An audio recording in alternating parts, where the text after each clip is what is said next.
Yaxshimisilar, men sizlarning hikoya bayon qiluvchi do'stlarim Tumar. Men faqat hikoya bayon qiluvchi hikoyaning egasi emas. Acha, meni beqilsangiz bo'lamdi. Endi bu achish nima yig'lab ketadigan desam, bu achish meni beqilolmagandan boshqa men bu yerda tursam bo'lmaydi ekan. Mening nopsim, meni oldilam dedim-ku, familiyamga opamning dadasininki familiyasini qo'llanib nopsim shiyatdi. Nimishqa babaning qaraydigan odamlar bor turib siz beqilasiz, nimishqa sizning uyingiz kelib qoldi. Nimishqalar o'zlari qaramaydi deb, bu xizmatchilar o'qishib, surishtirib yurib, iqtisodiyotdan bularning tamoman bu balani beqishga qurbat yetadigan-ku, qanday sharoitda sizning uyingiz kelib qoldi deb, bu ishlar biz o'ylagandan sal cho'ngib ketib qoldi. Shunlar men chiroyli dadam bilan opamning tavalligiga olib, menimda bir bola ekan. Ijaqsi bo'tirib qarmayotgan. Mashqa igosa bo'ldi. Bo'lmay qolib qolsa, mabal igoldiganga igini biz tepirmiz. Meni cho'ng opam bilan cho'ng dadamni qaytarib akib qo'ydi. Ammo bular shunchalik qilib bo'ldi. O'z vaqtida bu shumning nopsini nimishqin bizniki o'taqib qolgan bo'g'aydi. Voy bu shumning nima qilib qo'ydi bizda? Mush shumning dadasiga yo'liqmaganmiz, bolam hozir kunlarga qanmas o'g'aydi deb cho'ng opamning og'zi yana ichildi. Tishimni tishlab baqay. Qandalımsın apamның attanız tursa. Men bir beqilib qolaman mishada. Petib qolaman ish bunus uyga degan umidlar bilan xeyli tishimni tishlab baqsammi, bir oyga paydamadim. Yiliqi gap so'zlar, tarang-turang muomalalar, og'zini ochib qag'ashlar, oxir chidg'uchiligim qolmay, 2 kun bo'lsin bir dadamning opasining yiniga berib turib baqaysam, dadamning opasi naketga uqmadim, ishigini cheksam yo'q. Xeyli kechigacha ishigini oldida o'tirib baqdim, kammidi, chiroqlarim o'chik, jiroq bir ketgan o'xsha deb o'yladim. Ammo yo'q, yana bo'ynimni sangiltib, opamning otasining yiniga kelsam, ishkinchiki bo'g'ichi mushbit yo'qdimi ketsam yana keldimi deb cho'ng opam shuni setlab ketdi. Oxir chidg'uchiligim qolmay, mahalimizdagi bizga mas'ul edi xizmatchilarga kirib, cho'ng opam bilan cho'ng dadamning rasmini baqadigan hech qanday imkoniyati yo'q. Ular azaldimi meni yaxshi ko'maydi, o'tinib qilay. Mush bolalarni baqadigan bir yilqi dariltamlik bir yer bo'lsa yig'ib olgan. O'tinib qilay, meni shiyga bir opirib qo'ygan bo'lsanglar, hech kim yuqib qolmagan bo'lsam, cho'ng opam cho'ng dadamga sizlar deb qo'ygan bo'lsanglar, o'tinib qilay deb, hali xizmatchining putlariga eslib qo'yishda yig'ib kelsam, hali ayol chiroyim qarab hayron qoldi. Jug'ilmoq balam, jug'ilmoq mekamga o'tirgan deb degan, o'rniq tatib o'tag'uz, nim bo'ldi balam degandi. Amal yo'q, cho'ng opam bilan cho'ng dadamning meni yaxshi ko'rmaydiganini, dadamning opasining basam muammosi andaqligi hozir yo'q, ishim hech bir ham odam yo'qligini, mening ma'yida bir har kun qolganini, bu so'zlar bir organlarni meni opirib qo'yishni o'tinib turib oldim. Ammo buni qanday o'ylasa, shu xizmatchilar kirib cho'ng opam cho'ng dadamga xizmatchi olgan ishga, ideya xizmatchilar mabalik qarmasanglar bo'lmaydi. Qarg'uvchilar olgan ekan cho'qim egilishinglar kerak deb meni ma'mur ideya xizmatchilar, ularga ideya xizmatchilar akirib qo'ydiga, men davomli qilib tekkan niya berganman. Ishonsanlar shunchalik ro'yim tushib, maktabga borg'im kelmay, yilqilik bir o'rtaga yerimda osmon qarab hamyab o'tirib ketadigan, tomoqni og'zimga yedim, burnimga yedim, unimi belgilamaydigan, tomoqqa nisbatan shu ishda deb nas qolmadi. Uzoqroq uxlab kelsam, eg'ir uxlasam, mush uxlagan payt uyg'onmasam, hammasi yani bosma shum o'libdi, mushum ketibdi deb bir opir ko'miblas tugi so'pdi deb, ashunchalik xayollarni o'ylagan bo'lib ketdim. Cho'ng opam bilan cho'ng dadamninki uyida qo'ng'imga tepib chiqarib o'tmaganidan qo'shilib, jim berib maktabga jim kelgan bo'ldim. Bir kun maktabdan yinib, vaqt o'tkazamay, men qancha vaqt qirsam shuncha yaxshi-da uyga. Ko'chchiqda osmonlarga qarab ketib bo'lsam, xizmatchi qabul qilamiz deb bir xat ko'zim tushib qoldi. Meni ko'rsanglar o'chaqdagi 11 yoshga nisbatan ajoyib pakka mash maktabga yangi kirgan bolalar, to'yliqni o'quvchilarni tanlan buyum. Shundaqdimi yiliqi xizmatchi olamiz degan xat qarab, kirib oqqim keldi yiliqiga. Unda beshimni tiqib ishga kirishga jur'at qilolmay tursam, bir ayol "Nima bo'ldi, bir siz izdamsiz?" degandi. "Men xizmatchi olamiz deb yozib qo'yib ekansizlar" desam, "Bunda beshimni oyog'im qaritib, uyingizga cho'nglanishlamdi" degandi. "Yo'q, mening ota-onam yo'q, shuningga ancha-muncha pachbrat bir xizmatlar qasman qila oladigan azroq olsun ruxsat kirib qolsin degandim deb shundaq kekkashda tilim chaynab shurib ajoyib tasdidim men gapni. Yiliq ayol yerda o'tirib oldida bir muncha eshiklar ekan, to'q o'rnimda qoplam yinim kelib, "Kimning balasiz balam" degandi, ota-onamning ismini deb bersam, "Ha" deb men tunimaydi ekanman deb bo'lib, ular uchun naketi degandi, opam bilan dadamning hozircha yo'qligini deb berdim. Men bu yerda xizmatni astoydalik qilishsiz kichik balam ishlaydi. "Necha ish qildingiz balam" degandi, 11 yosh qildim desam, "Ishonmaydi" deb taqib turqim qarab baqsmaylik vijay qo'ygan ekan. Men kirasiz ko'rib yiqin qila olaman ekansiz deganday kirsam, qaltiq pranikka. U pranikni sanab turib, mana 10 taldim, bir eshik silib, eshikni ustiga o'zim markasam da jobos chapaydigan ishga. Bu yerda garchi 3-4 odam bo'lsa-mu, eshik mujiq pranikni jiqvan ekan. Asta soat kishaydigan odamga haqiqatan ehtiyoj ekanda. Qarsam, pochtan haqiqatan men qila oladigan ishga ig'nas ko'targan emas. Bek xush bo'lib ketdim ko'rib. Bo'ldi men qila oladigan desam, avval bir ishni qilib yiqin biz ko'rib baqal deganday. Iliq jobolarni o'zim pichig'izga tegajirtilgan iliqlik jobo og'ashtakken. Qarab deb qo'li keldiga kichik o'g'am bilan buni mayli kasb kep ishisin deb, lekin ertugun kelib bizni mundayga narsa, mundayga ishlatib turadigan shu musunjumi hozir ig'chaqam yo'q deb biz yaxshi ko'nglimizdan ishlatib qo'yib, ertugun munda kichik bolani ishlatib turadigan shu biz uni ig'olamaymiz degandek, mening zerigimni qilgan bu pul nan topdan nag'om deydigan admim yo'q xotirjam bo'lsam, yiliq ayolman qarab, chiram qarab ish chaqirib qoldi. Maqzal 10 yaş, 11 yaş vaqtlarının apicini yeshik salğayanın xizmatlarının gepini qısa. Gerçi bu balning 2010 yil tug'ilganligini bilib tursam-mu, yana 90-yillarni o'ylab barman. Yaqinqi zamonlarda mundashlar deb qat'iy o'ylamaymiz-ku. Men kelgandan azroq kayfiyatlarim ko'tarilib qoldi. Meni ner tur, ber tur deb silkishlaydigan odam yo'q. Ancha-muncha cho'nglarning gaplarini anglab qo'yma. Ba'zi yillik pechenlardan bir ashki qapni qo'limga tutqizib qo'ydi.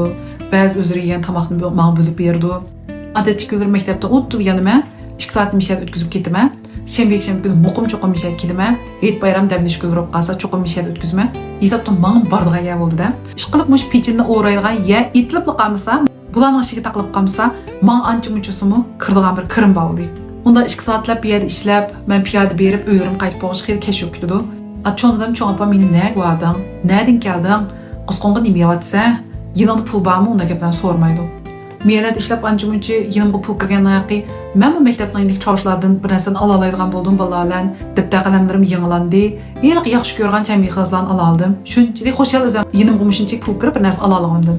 Bu pranikachilarga yalaningki ancha-muncha ishlarining turlari jiqaydi. Ancha-muncha yubinglar chiqdi, keyindan men bolalar chiqdi. Qilgan ish jiqilgancha, menga kelgan pul jiq bo'ldimi? Men bularning yangi 5-yilning birinchi mavsumi yangi boshlanganda kelib tepag'an bularni. Boshlang'ich maktabni puturib olg'ichidek, menga cho'ng opam cho'ng dadammi bir nalik pul qo'yatsa, maktabdan pul dabatamdi, qandoq qilyapsa deb so'rab qo'ymadi. Ish qilib ashu yerga kirib chiqqanimni ko'rib turdi ko'zda. Mening juda ketmaydiganimga qarab qo'yatdi. Ammo men mushlarning yendashlar ishlab yurib, boshlang'ich maktabni saqlamay puturib oldim mening bo'lsa. Ajoyib qo'shib ketdim. Boshlang'ich putagandan keyin savodoshlarimizdan bilan bog'chaga olmoqchi bo'ldik biz. Bu vaqtda men opaqmay qoldim. Özüm gerçimlik nüzey yok kaldım, putumga lanşı aldım. Çünkü yılqıdak mening kunda 20 qo'ydan 30 qo'ydan jiqqan, yılqıdak oyda bir isat qilib bergan pullarimni men ajoyib iqtisodchilik bilan yetkazib olgan emasmi? Sog'doshlarim bilan berib o'ynab men bu kun puldan qisilmay yig'ilish qatnashganimdan shuncha xursanddim. Shu kuniki xursandligim yarashmay qoldimi? Qaytib kelgandan keyin opamning apsidan o'lgidek tayoq yedim. To'yoqsizlar, uni oldin men chirashma bilan urmaydi. Nim bo'g'ini anqiramay chiroq qarab tursam, beshingni yergan shun bizga ish tepagicuma. Sen mektep bitirib qo'ngni ko'tarmaylam, texnikning apagin kiyimlarini kiyib, bir yerga berib o'ynab kelgandek bo'ldingmi? Opangning tepagan qo'saq ko'piga menga yetib ashudi. Sen menga ish tep bergan bo'lsang, qo'ngni tep uydan chiqarib men nega bo'lsam ba deb bosh ko'zimni urib ketdi. Men bu ta'limga pechini bolaydigan yerga bir uchraq qolganim uchun shiyada bir 1,5 million ortiq vaqtimni aytdim, ko'nglik o'tkazib oldim. Ma'ni bu shular bo'lib qoldi ekan. Nechaqdan nima yeb, nima ishting deb so'rab qo'ymaydigan odam bir qitim men yangi kiyim kiyganimni ko'rib, ajab urib ketdi dedim. Gap qaytaramadim. Chunki bekor gap qaytarib qo'ysam, bo'ydan qo'llab chiqarishimdan shunchaki ansirayman, ajoyib qo'rqaman. Mush bir ta'til to'liqsizga chiqsam, somka, oyoq usti beshimni yinglab, o'qish pullarimni azroq usulni jamlab olganga, pechen qoplaydigan ya'niki ishini men bir odamning emas, 2 odamning ishini qilib turib boshlab pul yig'dim-mu. Ko'nglimda bu bir paks xizmat, ig'ir yo'q. Mush bitim olsam, o'zimning jidimni o'zim beqib hech kimga tayanmayman deb bir ko'nglim bir xotirjamlik topdi. O'ylimga yerdan tekshirish kelib, bunda qoplik narsusimi yechib salsaqmi, umum cho'qimliqlik bakteriyasi sharoiti bo'lishi kerak deb tekshirishni o'tkazmabdi deb beyanim taqaydigan bo'ldi-da. Naqshu to'liqsizga chiqilgan ta'tilimning aniq bir oyni o'tkazib bo'lganman ishlab. Ko'nglim bek yerim bo'ldi. Endi qanday qilaman? Qisat manbaim cho'rt uzuz to'liqsiz kim o'qitib qo'yam deb ajoyib ansirdim. Mahallimizda bir xamboxona botdi. Yegman kirib baxmagan, eshigini oldi o'sa, men mushdan ichida qanday yeydigan narsani sotilganda deb qarab maqalgan. Ularning aynikiga chaplab qo'ygan, yilqidek soat xizmat qabul qilamiz deganini ko'rib, yugurib kirib, mening mushtaq bir xizmatga ehtiyojim bor deb kirsam, "Voy sen necha ish qirding? Oliy maktab o'quvchi degancha qildi, bizning bu yerda senda kichik bola qilmaydi deganti, men degan pechenlarni qoplaydigan ishlab boqqan, men chuqum qila olmayman" desam, oldida qat'iy unimidi. Iyadam dedi, "Xaq tomoq yeb qo'yib ketgandan keyin, jozirk axlatlarni tovoqqa tushirib, axlatga tashib yetib, opirib, jozni etib olsam, andan axlat tushqan tashib olsam, uningda ig'ir xizmat yo'q ekan men. Men uchun noyat oddiy xizmat qilib, men kunib ketdim bu ishlab bu chaqda. Qanboqxonning kilobining kayniga hisob 3 kun kirib olgan bo'pti-man. Avval men ishlab baqay, ishimni ko'rib baq, ishim yarısı aqal, 3 kun ishim yarmay qolqas ketkizsam mayli dedim. Chunki men bu pulga shunchalik ehtiyojim bor-ku. Oldidagi 3 kun qarab biqib qarsman cho'ng odamdek ish qilgandan keyin, uning toziqni yaxshi qilma, cho'ng opamlarning ko'ziga set ko'rinib qolmay deb, men ishga uyning oraliqida shu ish qilib yurib, kunib ketgan ishlarga. Qanboqxonning lobinim chiroyim qarab, bu kichik buyum baqa turgan bilan xeyli chaqqan ish qilib ekansa, oyog'im xeyli chaqqan kelib, oldidagi 3 kunni mo' sinoq tariqasi demay, shu kundan boshlab hisoblab pul bergan bo'ldi. Ta'til to'shqichida kun atlamay, hardim, taldim demay, atigani ko'zimni jitib ichmisha kesam, kech do'kon taqani ketib yurib, o'qish pulimni to'lagandan sirt uchamga bir kiyim so'mka og'dek pul tepdimi. Ajoyib qo'shib ketdim o'zimdan. Qanboqxonning lobini deb ketdim. O'qish boshlab qolsam-u, ashtamin ish olib qolsa, darsni boldirib qolsam, men cho'qim kelib ishlayman, o'rnimga boshqa odam olmoqlar desam, "Voy sen deng shug'ulni o'rnidan olib qo'ydim. Qachon kelib soat qilsang bu deyirsa boshlagan deb qo'shib ketdim. O'qish boshlandi. Yangi muhitga bordim. Bu qitim o'zim topgan pulga o'zimning tayyorligimni qilib borgandan keyin, men yangicha muhitda unda bek bilinib ketmadim. Başan şu vaqtlarımda gelip kichkep qalgan oyoqlarni kiyib, kalkep qilgan kiyimlar bilan bormagandan balaning manga bo'lgan muomalalari unda bir farqli emas. May yangi muhitda men o'zimga yaragan kiyimlar bilan kelgachkimi, xeyli bir o'yim ko'tarangu, o'zimga bo'lgan ishonchim bor. O'qish boshlandi. Cho'ng opam, cho'ng dadamlarning dashnamlarim kunib qolgandan keyin burunqidek ko'nglimga mo'p ketmaydigan bo'ldim. O'qishlarga xeyli kirishdim, natijalarim xeyli ko'rinarli ko'tarilib qoldi. Iqtisoddan uzilib qolmasa, bir odamga yalurib quliq qarab qolmasa, odamning kayfiyatiga bek cho'ng ta'sir etib ketmaydi. Ro'yim ko'tarilgandan keyin chiroylarim tabiiylam o'ngishib qoldi.